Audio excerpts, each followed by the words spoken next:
An atheist told this pastor that he is a good person and that God should let him into heaven.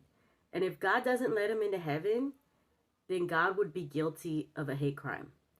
Listen to this man's response. Like a secular radio talk show host that I was on with, syndicated across the nation. I went on a show and he said, listen, Christian, don't you quote me one Bible verse over my airwaves. You got that? I don't want to hear none of this Bible on my airwaves. I said, okay, no problem. And he says, I submit to you that your God is unreasonable because he doesn't consider my viewpoint. My viewpoint is just as valid as your Christian viewpoint, and I'm a good person. I should be let into heaven because I'm a good person. And if your God doesn't let me into heaven, he's actually guilty of a hate crime. So what do you got to say for yourself, Christian? Well, you're live on the air. What do you say? Well, God gave me an analogy. Thank God. And I said, okay, you think you're a good person, you should be let in heaven. I said, say you went and found the most expensive home in the country and you went and knocked on their door. And you said, excuse me, but I'm moving in with you because I'm a good person. What do you think the people would say?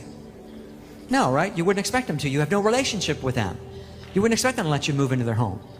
Yet, you go through your whole life, you have nothing to do with God. You deny Jesus as the Son of God, which he said is the only way to his house. Then at the end of your life, you have the nerve to come knock on his door, demand to live there because you're a good person.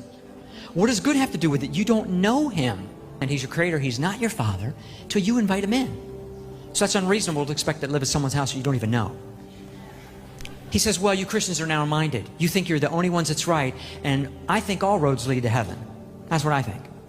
I said, well, let me give you another analogy, which God gave me.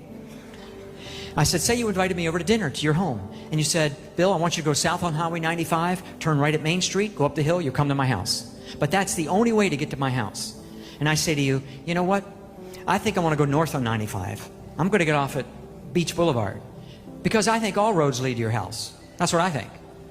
Well, you're going to tell me, Bill, you're not going to get to my house. I'm trying to give you clear directions to my house. The same thing, God gives us clear directions to his house. I think God knows where he lives, right? That's not narrow-minded, that's specific.